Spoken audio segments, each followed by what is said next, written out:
If you're driving a diesel right now, you might be slowly destroying one of the most expensive parts of your engine, and you don't even know it.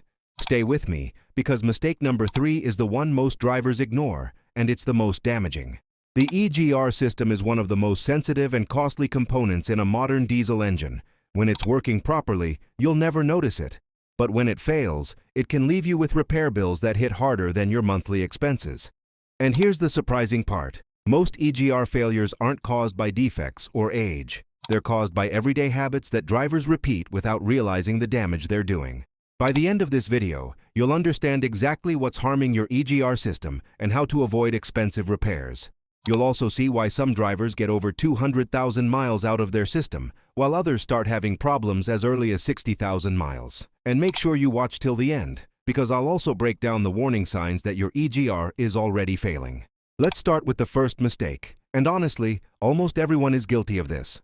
Short trips. If your daily driving consists of quick runs, like dropping kids off, going to the store, or driving under 10 minutes, this is slowly clogging your EGR system. Here's what's really happening behind the scenes. When you start your engine cold and shut it off before it fully warms up, the EGR system never reaches the temperature it needs to function properly. Think of it like trying to clean grease with cold water instead of hot water. It just doesn't work. Instead of burning off carbon deposits, your engine allows them to build up layer by layer. Over time, this creates thick, sticky residue inside the EGR valve. Eventually, that residue hardens, restricting airflow and causing performance issues. And it gets worse. Cold engines run richer, meaning they inject more fuel than necessary. That extra fuel creates more soot, more carbon, and more buildup inside your EGR system. So every short trip you take is quietly adding to the problem. At first, you might not notice anything, but over time, your engine starts running rough, fuel efficiency drops, and eventually, that check engine light shows up. And just when you think you're saving money by driving less, you're actually setting yourself up for a costly repair. Now here's the second mistake that's probably costing you even more, and most drivers think they're being smart when they do it. The cheap diesel trap. A lot of drivers see a lower price at the pump and think they're saving money. 10 cents cheaper per gallon feels like a smart decision. But in reality, you could be doing serious damage to your engine. Not all diesel fuel is the same.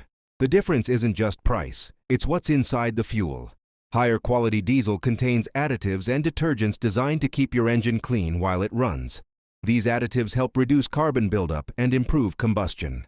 Cheap fuel usually skips those additives, and when that happens, combustion becomes dirtier. More soot is produced, more carbon particles are created, and all of that contamination has to go somewhere. A big portion of it ends up inside your EGR system. Over time, those particles start coating the EGR valve and intake passages. What starts as a thin layer quickly turns into thick buildup. And once that happens, airflow gets restricted, performance drops, and problems start stacking up.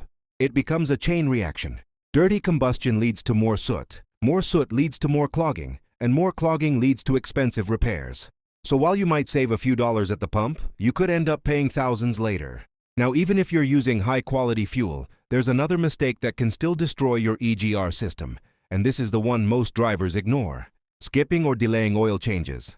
You might look at that sticker on your windshield and think you still have a few thousand miles left. But in real-world driving conditions, your engine often needs fresh oil much sooner than recommended. As oil ages, it breaks down. It loses its ability to properly lubricate engine components. This increases internal wear, and tiny metal particles begin circulating through your engine. Some of those particles make their way into the EGR system. But that's not the biggest issue. Old oil also affects how your engine burns fuel. Poor quality combustion creates more soot. And just like before, that soot builds up inside your EGR system. So now you've got contamination from two directions: dirty oil and dirty combustion. That combination accelerates carbon buildup much faster than most drivers realize. Drivers who change their oil more frequently, around every 5,000 to 6,000 miles, tend to have far fewer EGR issues. It's a small maintenance cost compared to replacing an EGR valve, which can easily run into the thousands. And now, let's talk about a mistake that might sound surprising, because most people think they're actually protecting their engine by doing it. Driving too gently. A lot of drivers believe that taking it easy on the gas pedal will extend the life of their engine. Smooth acceleration, low speeds, never pushing the engine. It sounds like the right thing to do. But with modern diesel engines, especially ones equipped with an EGR system, this habit can actually cause more harm than good. These engines are designed to handle load. They need heat and pressure to operate efficiently, and more importantly, they need occasional high-temperature runs to clean themselves. When you constantly drive gently, your engine never reaches the conditions required to burn off carbon deposits. That buildup stays inside the system and continues to grow over time. Think of it like never cleaning your house and just adding more clutter every day. Eventually, things stop working the way they should. The EGR system depends on those higher temperatures to clear out soot and residue. Without that, carbon keeps accumulating until airflow is restricted and performance starts to drop. This doesn't mean you should drive aggressively all the time, but giving your engine an occasional strong run, especially on the highway, helps burn off that buildup and keeps the system functioning properly. Now the final mistake, and this one makes all the others worse. Using the wrong oil. A lot of people walk into a store, grab whatever oil is on sale, and assume it's all the same. But modern diesel engines require very specific oil formulations. The correct oil is designed to handle the extra contamination created by EGR systems. It has the right additives to reduce deposits and protect engine components under harsh conditions. When you use the wrong oil, everything starts going downhill. Combustion becomes dirtier. More deposits are created. Those deposits clog the EGR valve faster. And as the system clogs, combustion gets even worse. It turns into a cycle that keeps feeding itself until something fails. Using the correct oil isn't optional. It's critical. The right specification can significantly extend the life of your EGR system, while the wrong one can shorten it dramatically. Now, before we wrap up, here are a few warning signs you shouldn't ignore. If your engine starts idling rough, hesitating in traffic, or losing fuel efficiency, your EGR system could already be struggling. You might also hear knocking during acceleration or notice thicker exhaust smoke than usual. Catching these early can save you from a major repair. At the end of the day, your EGR system can last a long time, but only if you avoid these common mistakes. Ignore them, and that repair bill is just a matter of time.